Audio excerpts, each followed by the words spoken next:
ఏపీలో litre petrol వారికి 55 రూపాయలకి దొరకబోతోందంటే నిజమనే చెప్పాలి. ఏపీలో కూటమి సర్కార్ సంచలన నిర్ణయం తీసుకుంది. పెట్రోల్ డీజిల్పై భారీ సబ్సిడీ ప్రకటించింది.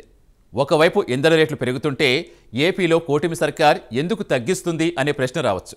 నిజంగానే పెట్రోల్ డీజిల్ ధరలు తగ్గిస్తోంది. అయితే ఈ సబ్సిడీ ఎవరి కోసం, దేనికోసం? ఈ సబ్సిడీ బెనిఫిట్ పొందాలంటే ఏముండాలి? ప్రభుత్వం విధించే షరతులేంటి? చూద్దాం.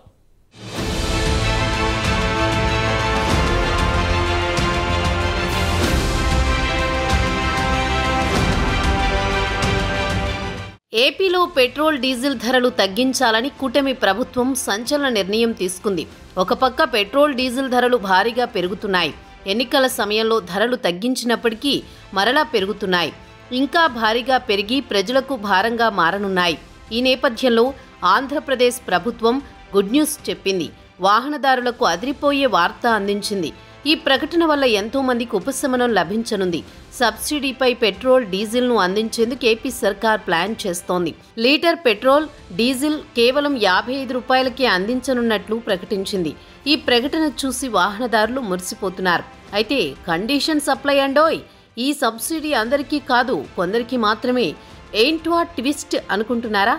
అసలు ట్విస్ట్ ఇక్కడే ఉంది. ఈ బెనిఫిట్స్ కేవలం దివ్యాంగులకు మాత్రమే అందజేయనున్నారు. వాళ్లకు మాత్రమే తక్కువ ధరకే పెట్రోల్ డీజిల్ లభిస్తుంది. అయితే తక్కువ ధరకు పెట్రోల్ డీజిల్ పొందాలంటే ఏం చేయాలనేది ఇప్పుడు ప్రశ్నగా మారుతోంది.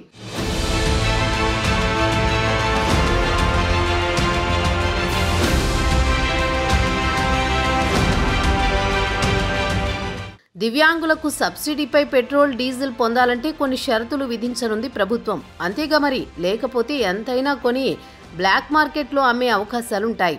దివ్యాంగులైనా తక్కువ రేటుకు పెట్రోల్ డీజిల్ వస్తుందంటే దాన్ని మిస్యూజ్ చేసే అవకాశాలు ఉంటాయి. అందుకే ఈ పథకానికి కొన్ని నిబంధనలు విధించనుంది. ఆయా జిల్లాల్లోని దివ్యాంగులు సబ్సిడీపై పెట్రోల్ డీజిల్ పొందాలంటే వాళ్లు స్వయంగా ఉపాధి పొందుతుండాలి. లేదంటే ప్రైవేట్ ఉద్యోగం చేసుకుంటున్న వారు మాత్రమే ఈ ప్రయోజనం పొందే అవకాశం ఉంది. ఇందుకు సంబంధించి సాంఘిక సంక్షేమ శాఖ కార్యాలయంలో అప్లై చేసుకోవాలి. పెట్రోల్ డీజిల్పై సబ్సిడీ పొందాలంటే ముందు అప్లై చేసుకున్న తర్వాత పరిశీలించి సంబంధిత లబ్ధిదారులకు అర్హతలు ఉన్నాయా లేవా అనేది అధికారులు నిర్ణయిస్తారు. పైగా 3 చక్రాల మోటార్ వాహనం కలిగి ఉన్న దివ్యాంగులు మాత్రమే ఈ బెనిఫిట్స్ పొందే అవకాశం ఉంది. వాళ్లకు పెట్రోల్ డీజిల్ ధరపై 50% సబ్సిడీ లభిస్తుంది. ఈ సబ్సిడీ పథకం అమలు కోసం రాష్ట్ర వ్యాప్తంగా 26 జిల్లాల్లో 26 లక్షలు కేటాయించినట్లు తెలుస్తోంది.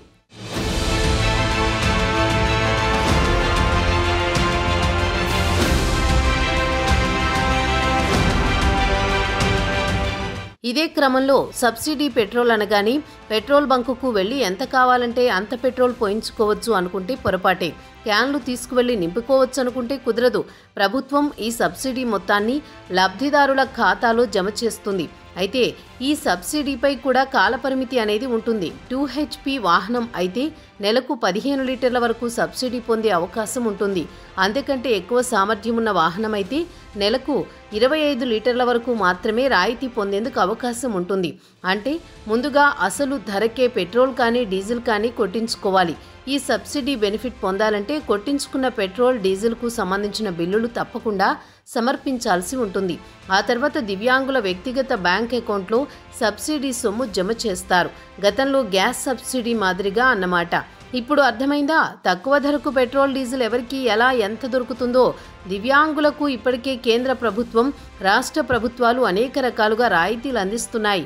అయినా సమాజంలో వాళ్ళకి ఇంకా ఇబ్బందులు ఎదురవుతూనే ఉన్నాయి. ఇలాంటి పథకాల వలన కొంతవరకైనా వారి జీవితాలు మెరుగుపడతాయని ప్రభుత్వం భావిస్తోంది.